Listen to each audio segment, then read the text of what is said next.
Il y avait l'or noir, le pétrole, et il y a désormais l'or bleu, le cobalt. Ce minerai est devenu indispensable à la fabrication des batteries des téléphones et des voitures électriques, autant dire les objets incontournables de nos sociétés modernes.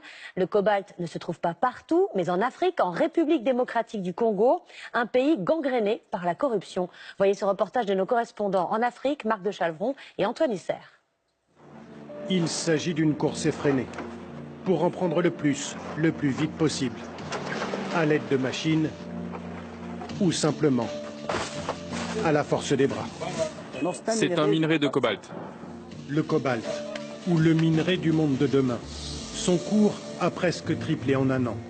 Alors à qui profite cette flambée des prix? Nous sommes allés en République démocratique du Congo, qui produit 60% du cobalt dans le monde. Une manne gigantesque qui est aussi synonyme dans ce pays de marché noir, de corruption et d'ouvriers exploités. Nous voici sur l'une des plus grosses mines industrielles de l'Est du Congo et son trou de 40 mètres de profondeur. Une année de travail à la recherche de cobalt. Vous n'avez pas besoin d'être un expert pour comprendre ça. Vous voyez la bande noire là, c'est ça le minerai. C'est ça la minéralisation. Si le cobalt est devenu le minerai le plus demandé au monde, c'est qu'il rentre dans la fabrication des batteries nouvelle génération, présent dans les smartphones et surtout dans les voitures électriques. L'année dernière, les gens spéculaient déjà sur l'industrie automobile et sur la nouvelle technologie, les véhicules à courant électrique. On s'y attendait, mais peut-être pas avec cette envergure. Les industriels du secteur sont donc les premiers à bénéficier de ce boom, avec des profits qui explosent. Et chacun veut sa part. Oui, c'est en pleine croissance. On produit actuellement 5000 tonnes par an et on a l'intention de passer à 21 000 tonnes. Il y a ceux qui produisent et ceux qui achètent la matière première, sortie de ces usines de première transformation, avec une destination privilégiée. Le cobalt, on le vend surtout à la Chine. C'est le seul pays à avoir les capacités industrielles pour le transformer en batterie. Une poudre verte, voilà le cobalt tel qu'il est exporté. 90% du cobalt qui est extrait ici en République démocratique du Congo est exporté vers la Chine. Soit il est exploité par des sociétés chinoises directement, soit il est acheté dans des conditions, vous allez le voir, plus ou moins opaques. L'approvisionnement en cobalt, un enjeu stratégique. Les entreprises chinoises sont absolument partout dans l'est du Congo, prêtes à tout pour se procurer le précieux minerai, y compris à se fournir dans les mines dites artisanales, celles qui alimentent le marché clandestin comme celle-ci. Ces mines pullulent depuis quelques années et leur accès est hautement surveillé. Nous avons réussi à nous introduire dans l'une d'entre elles, discrètement. Un acheteur chinois surveille le chargement de la marchandise.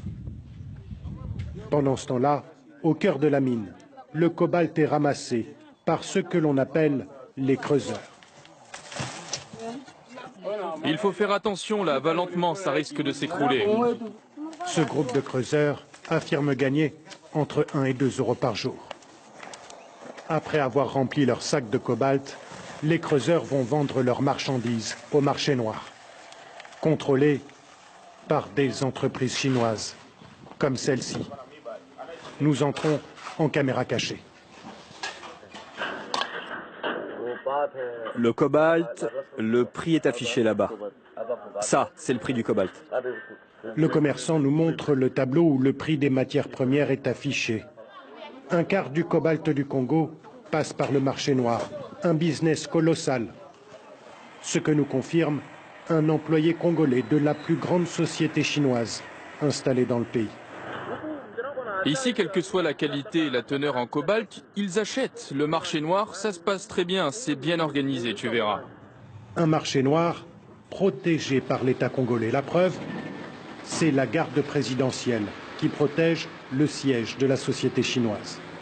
Des soldats qui dépendent directement du chef de l'État, Joseph Kabila. Une protection généralisée, c'est ce que nous expliquent les creuseurs que nous avons retrouvés après leur travail.